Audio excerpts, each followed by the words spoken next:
Hello! Welcome back to the Learn English channel. This is a very special day because we are at the grand finale, the final part of our 3-video series about English at the doctor's office and your health. I am so proud of you for staying with us. Your consistency is the key to your success. I'm John. And I'm Lucy. I am so excited for today's lesson. We have already learned how to describe symptoms, how to talk to the receptionist, and how to understand medications.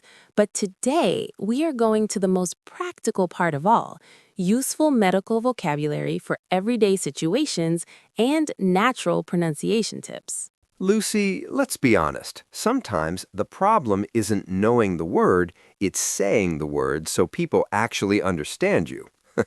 English pronunciation can be a tricky beast. Tricky means difficult or complicated in a sneaky way. A sneaky beast. That's a great way to put it, John. Many students feel a lump in their throat, which means they feel a strong emotion like nervousness or fear when they have to say long medical words.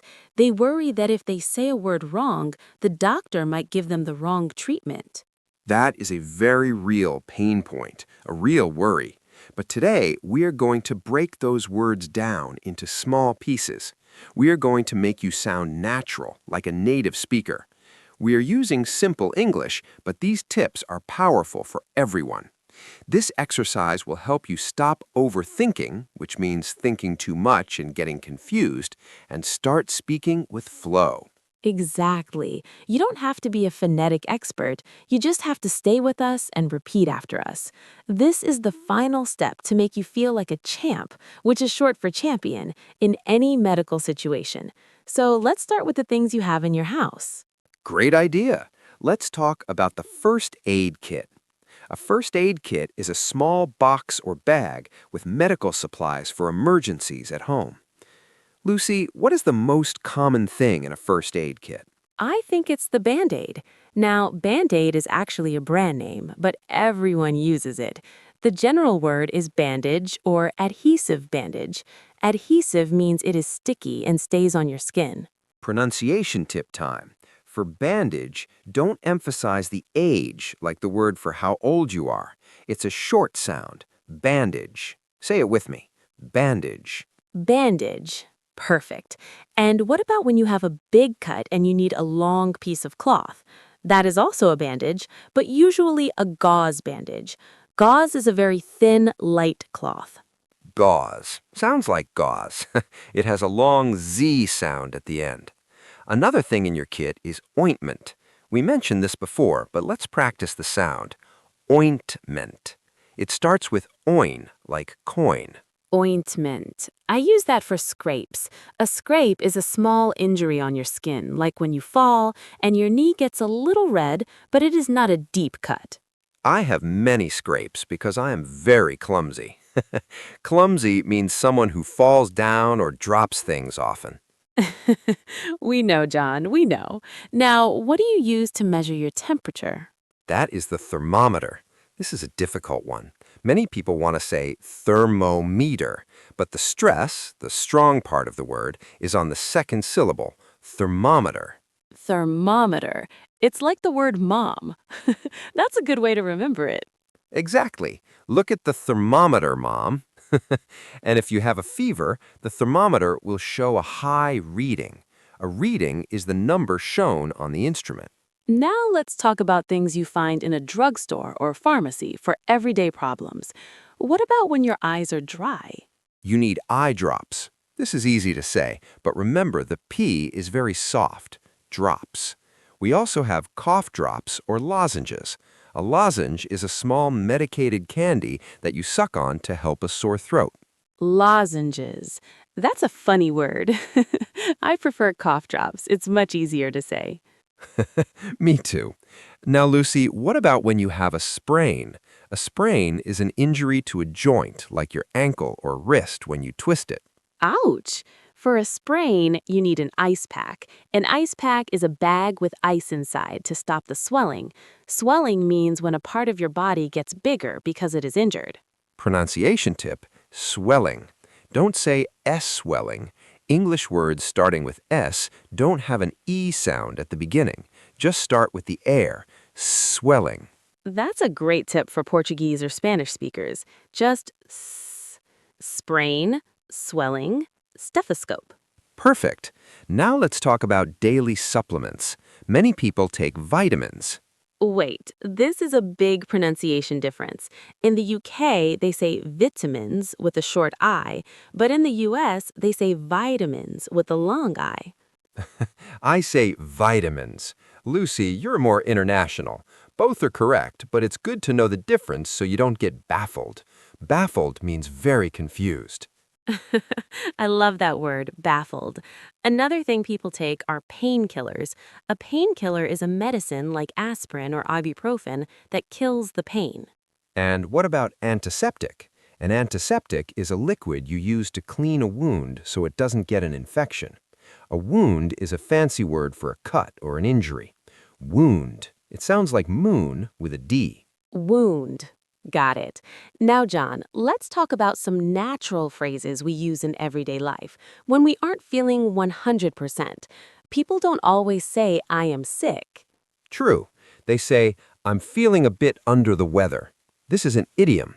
An idiom is a group of words that has a special meaning. Under the weather means you feel a little sick, maybe a cold or just tired. I love that one. Or, I think I'm coming down with something. This means you are starting to feel sick, but you aren't fully sick yet. It's like the pre-sick phase. If you hear a friend say that, you can say, oh, I hope you feel better soon. Get well soon is the standard phrase for cards and messages. Well here means healthy. Now, let's talk about the natural flow of speaking. Native speakers use linking. Linking means connecting the end of one word to the beginning of the next word. Give us an example, John. Okay, instead of saying, I have an appointment, we say, I have an appointment. The V in have connects to an. I have an appointment. It sounds like one big word. This is why students think we speak too fast. We're not speaking fast, we're just linking. Exactly. Practice linking take a breath. It becomes take a breath. That is a game changer.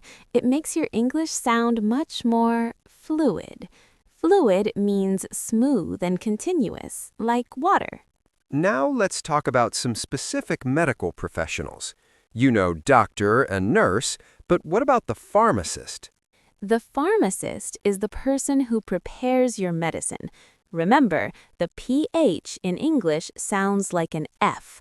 Pharmacist. And if you have a problem with your teeth, you see a dentist.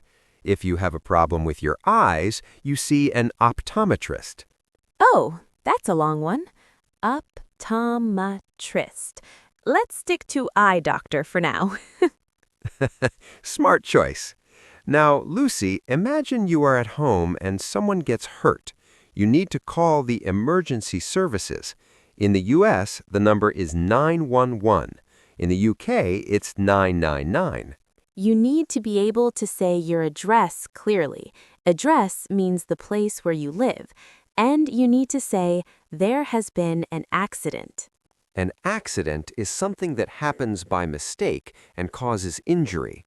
Pronunciation tip, accident.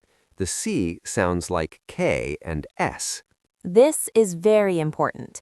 If you are enjoying this series and you want more deep dives, which means a very detailed study, into other topics like travel English or shopping English, please subscribe and hit that like button. We are making these videos for you.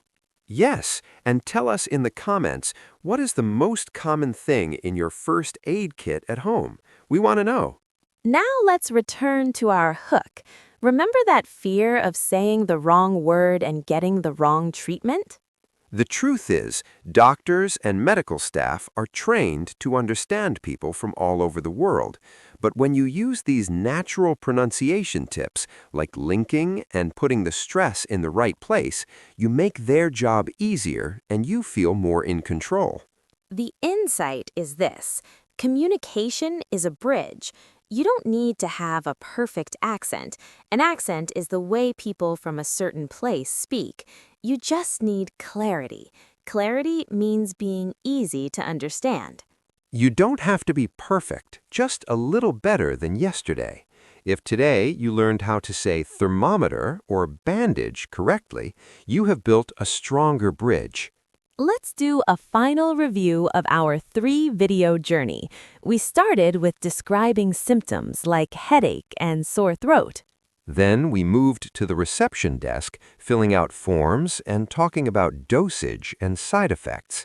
Today, we finished with our first aid kit vocabulary, like Band-Aids and ointments, and those amazing linking tips to sound more natural.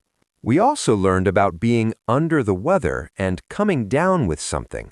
You are now much better prepared for any health situation in English. I feel so happy. We reached the end of the series. If you want more videos like this, or maybe a series about English for business, let us know. We want to thank you for watching every minute. Your commitment, your hard work is inspiring to us. Don't forget to check out Part 1 and Part 2 if you missed them. They are essential to complete your knowledge. I'm John. And I'm Lucy. This is the Learn English channel. Stay healthy, keep practicing, and we will see you in our next video. Bye-bye. Get well soon.